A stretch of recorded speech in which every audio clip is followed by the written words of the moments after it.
Hunter Biden is at the center of this impeachment investigation. Donald Trump urged the Ukrainian president to investigate Hunter Biden and his position at an oil, or I should say gas company in Ukraine. And so that has led to a discussion about everything from nepotism to government corruption.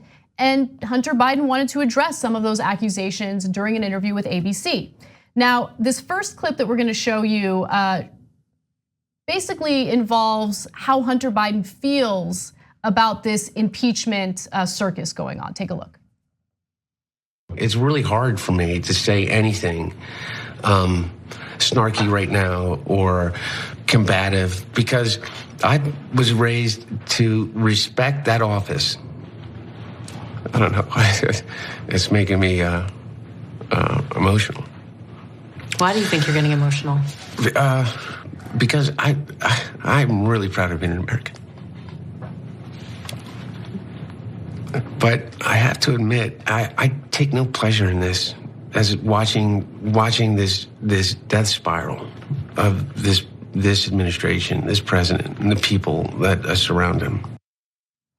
So he's concerned about the death spiral. What I'm curious about is, does he mean the death spiral for the Trump administration specifically, or the death spiral of America overall, right? Because what's happening to America, I think, is depressing. I personally enjoy what's happening to the Trump administration. I think it's a long time coming. Whether or not they're actually, like Trump himself, whether he's gonna actually face consequences, that remains to be seen. But what do you guys think?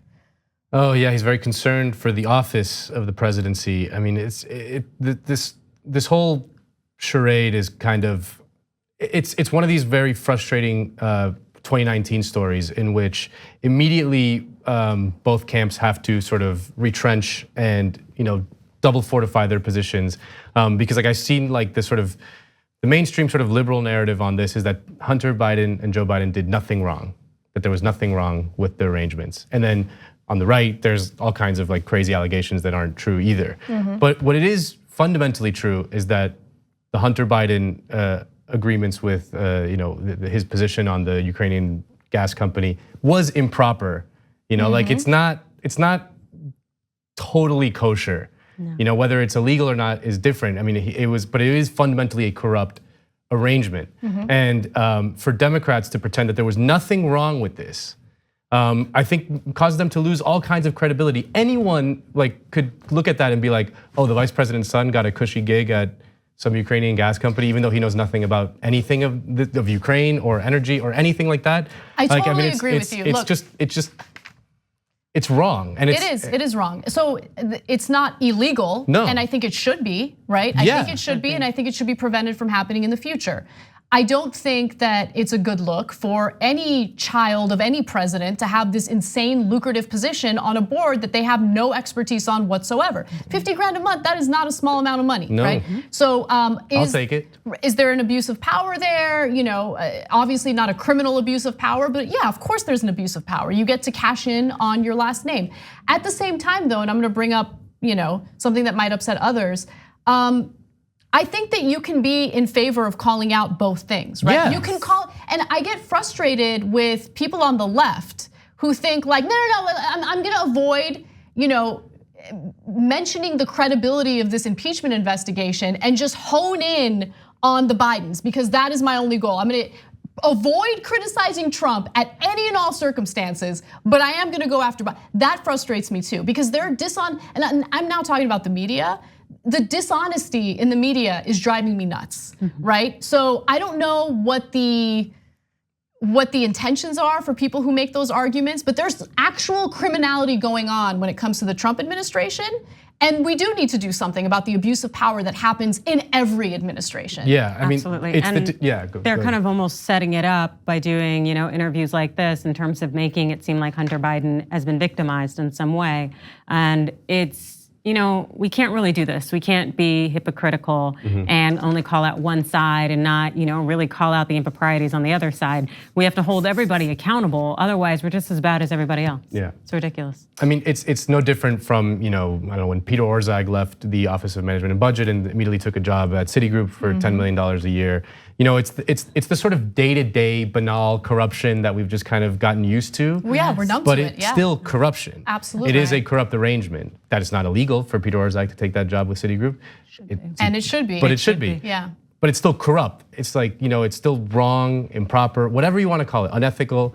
And to sort of pretend that it's not is just, it causes you to lose so much credibility in front of regular people who see like this idiot kid get, this cushy gig at some foreign giant Ukrainian gas company, whatever. Like, it's obvious to anyone who looks at that that's wrong. Absolutely. And to pretend otherwise is just, it's dumb. So there is obviously unethical behavior happening when it comes to Donald Trump and his own kids. Oh my God. Yeah. And so Hunter Biden addresses that in the next clip. Take a look. My dad has a job, but that does not mean that I had ever had any plans to go do rallies and talk about Donald Trump's kids, and I never will. That's not what Bidens do. Look, unlike them, I don't spend a lot of time thinking about them. I really don't. It's all noise. And what they do is they create just an enormous amount of noise. I have to then answer questions about accusations made by probably the most unethical group of people that we've ever seen in this republic. I've been through some stuff in my life. I've been through some real stuff. This isn't real stuff. It isn't. It truly isn't. That part of it, that Barnum and Bailey, say anything, do anything you want. Donald Prince Humperdinck Trump Jr. is not somebody that I really care about.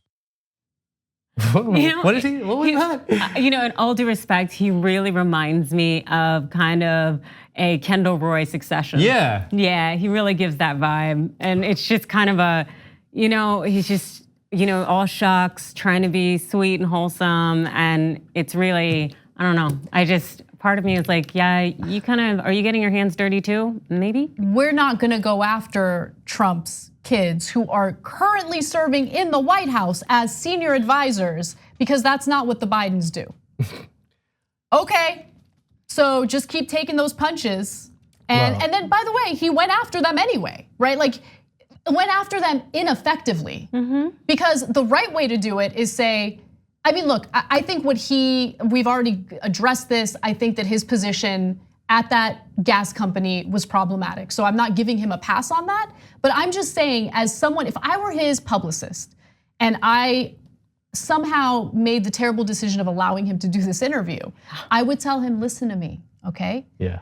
You go after his kids and you go after them hard, okay? You also go after Andrew Giuliani, who's the public liaison assistant to Donald Trump. He's serving in the White House. You go after William Barr's son-in-law, Tyler, who works as White House counsel. You talk about that nepotism. You talk about those abuses of power, right? You punch them back 2 times hard. That is what I think a smart person would do, but instead he's on there and he's crying and he's like, that's not what the Bidens do, but I'm gonna attack them in this weird way of calling them a circus, and that's it. That's not effective, that's not gonna work. Yeah, all out offense is probably a wise PR strategy in this day and age. It's frustrating. Yeah, like if I was a cynical hack, that I was just like being paid a bunch of money to give advice to these people, I'd be like, just attack, attack, attack. Do not give an inch, never apologize, never, right. I wouldn't agree with it, but that's exactly the right thing to do.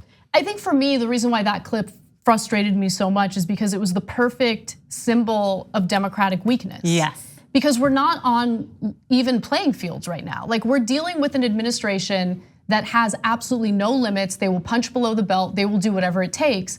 And then on the left, you just have this weird clown show of weakness. Yeah. And it's not necessarily about Hunter Biden. For me, the worry is congressional Democrats, Democratic leadership, and how easily they could ruin this, in my opinion, important investigation. Well, it's what we discussed it when I was on the show a couple weeks ago, whatever, when the impeachment thing started, which is like, I thought it was a tactical mistake to limit it to this Ukraine thing, because I don't think that this Ukraine, like the Democrats are they're a little dirty on this Ukraine thing. Like the Bidens are a little dirty on this. Like, expand the scope to everything, I get them totally for agree. everything. But instead they're keeping it limited to this, in which they don't have to be honest, great standing in my opinion. Well, I would focus on the financial crimes. That would be the number one thing because that's something that resonates with so many Americans, regardless of political ideology.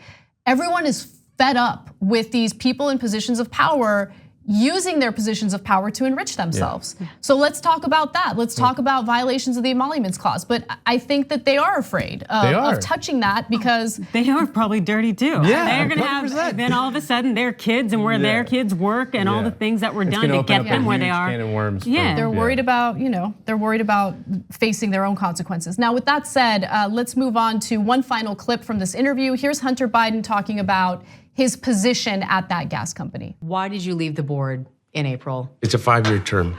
And you chose not to. I chose continue. not to. Yeah. Why? I think it's pretty obvious why. This is your opportunity to say why. Well, because I think that this is what becomes a distraction because I have to sit here and answer these questions. Do you regret being on the board to begin with?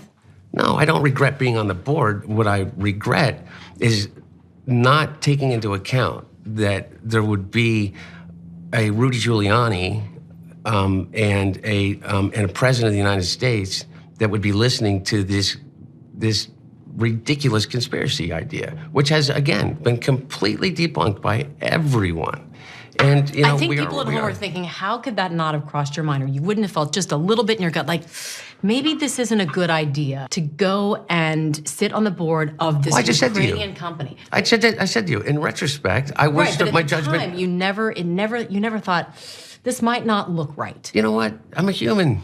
And you know what? Did I make a mistake? Well, maybe in the grand scheme of things, yeah. But did I make a mistake based upon some unethical lapse? Absolutely not. I know that if someone's offering me $50,000 to work on a board for a company that I know like nothing about, I have no expertise, I'd be like, this seems a little unethical, what's going on? So like if someone hired me and paid me 50 grand a month to, I don't know, be a calculus consultant, I'd be like, oh, there's something going on. This is unethical. I don't know calculus, right? Like, especially if your old man was the vice president of the United States. Seriously. Although I'd also be like, well, do you pay by Venmo? Like, how can we make this happen? So, hey, might as well. Right. Like the thought, anyway, we all know, we know. I mean, maybe they don't. I don't know. Maybe they're in a completely I don't think they see anything wrong with it. Like when I don't know, Chelsea Clinton didn't see anything wrong with getting a very highly paid gig at NBC News, even though she'd never done any media before in her entire life. But it's they don't see anything wrong with it because that's just like their whole lives. They've been kind of gifted all kinds of things, and to them it's normal. But they don't understand how it's seen by regular people, that it's like. And I think if we look at a lot of boards, we'll probably see a lot of people who aren't really qualified, but they're friends of family members, or they've also risen up the ladder, up the chain, and they enjoy their money, and it's a way for the wealthy to keep the other wealthy. I just thought that they really like latched onto those bootstraps and got themselves there. Oh, you did? Hard work and dedication. No. Obviously not. Thanks for watching The Young Turks. Really appreciate it. Another way to show support is through YouTube memberships. You'll get to interact with us more. There's live chat emojis, badges. You've got emojis of me, Anna, John, JR. So those are super fun. But you also get playback of our exclusive member-only shows and specials right after they air. So all of that, all you gotta do is click that join button right underneath the video. Thank you.